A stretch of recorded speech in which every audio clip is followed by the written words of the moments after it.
Hello, friends. This is Alia Jamal, the Love Coach, coming here for a 30-day series, Relationship with Yourself. And today we are talking about day 22.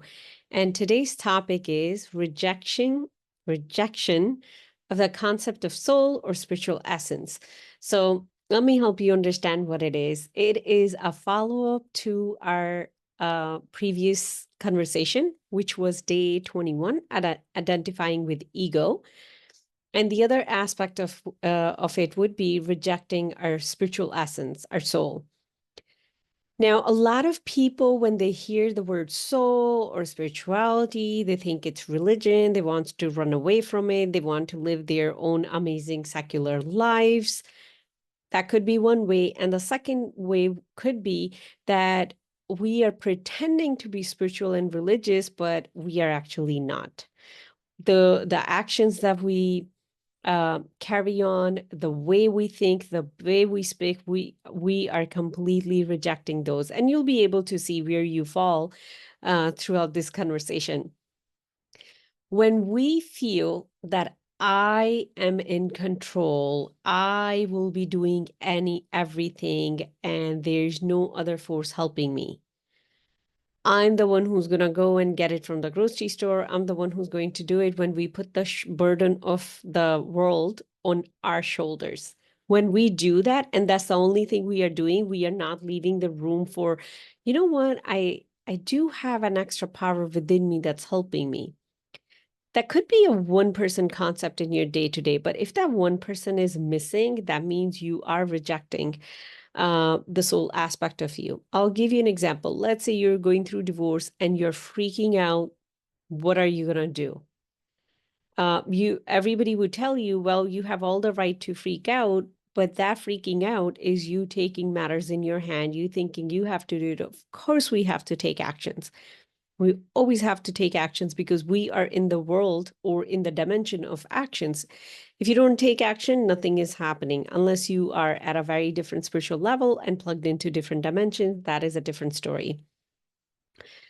But when we feel burdened by it, when let's say you're a single parent and you're like, oh my God, I work so hard to raise these kids and blah, blah, blah, in your mind, that thing is going on in front of your kids. You're very calm, you're chill, but in your mind, that is going on. That is when you are rejecting the soul essence, your spiritual essence.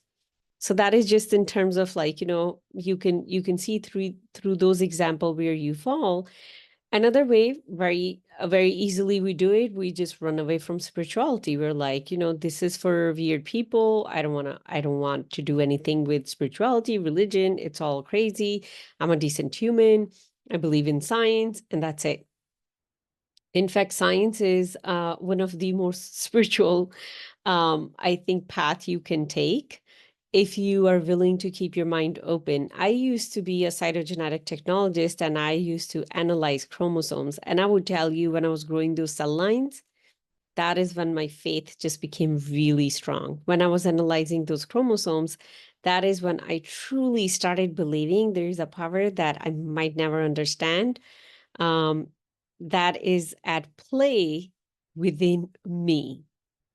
And my faith just got to a different level being in that scientific environment because I was open to it. I was open to see what is beyond the eyes instead of putting all the burden on myself. So if you're a person who run away from these things, it's okay. You get to be that, you get to choose that. But what's going to happen as you are so connected with your ego and that you're running the show, you're going to start feeling an emptiness within you that you might to fill up with alcohol, substance abuse, crazy relationships, earning a lot of money, having a lot of cars. You might try to fly on a amazing jet, try to own a jet yourself too, but that emptiness doesn't go away. And there's so many of us who are living that way. That emptiness goes away when there is a process of surrender that this body is serving a power that is living through me. And if you know any medical professional, any doctors, any death doulas, they can tell you, or if you have witnessed one of your loved one leave, what is it that leaves our body and then we are pronounced dead? What is it? It's one thing when we say, oh, this person had a heart attack, they had like, out of control sugar, and that is what killed them. But sometimes a person is just sitting and then they are gone. The next thing is they are gone. Something left their body. We are talking about that spirituality. We are not really talking about organized religions or, go sit in a Montessori. We are talking about the practical aspect. There is an other part of you.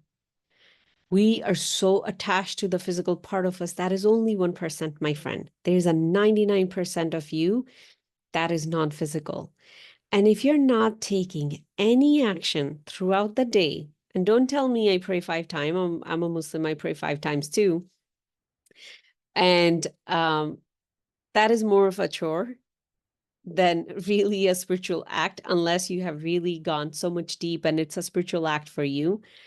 But I'm talking about as you're moving throughout your day and you're aware, something is living through me.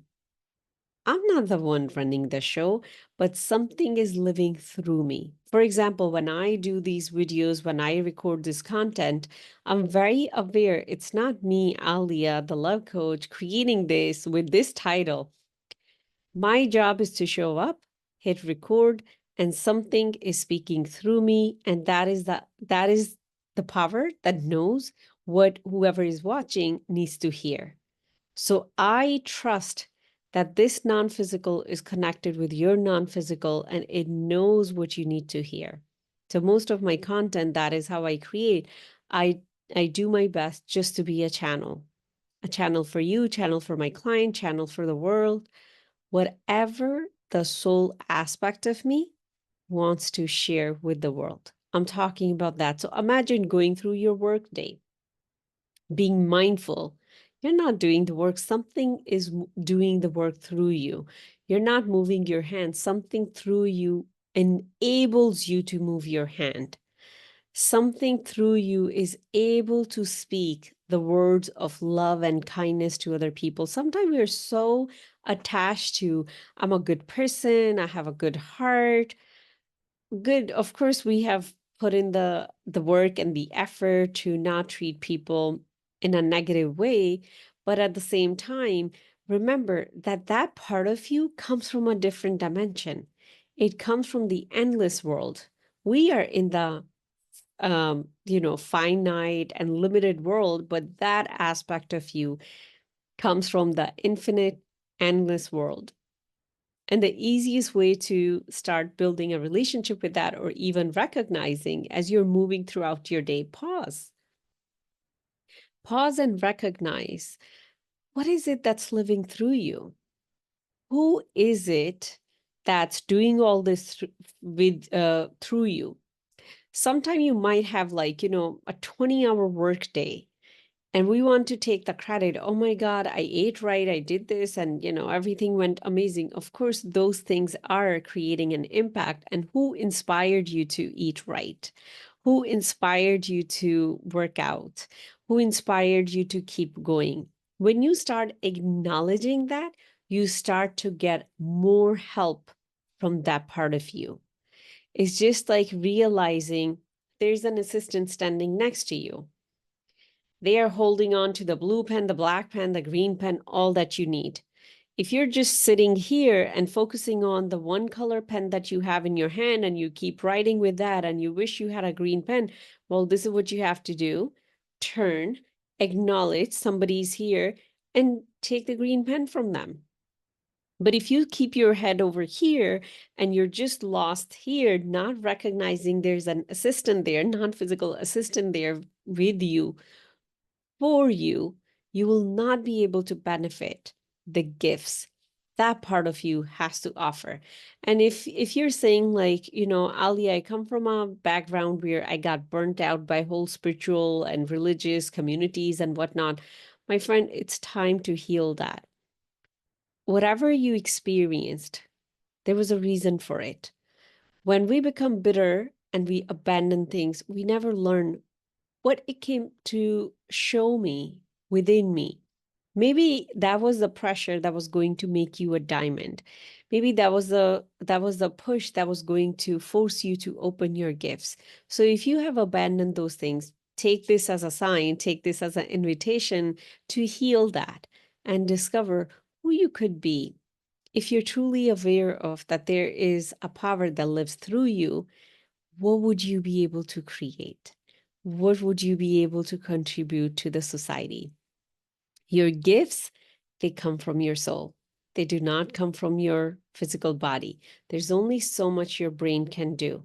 But when you tap into and open and connect with your heart, you can contribute infinite gifts to this world. So that is my invitation to you.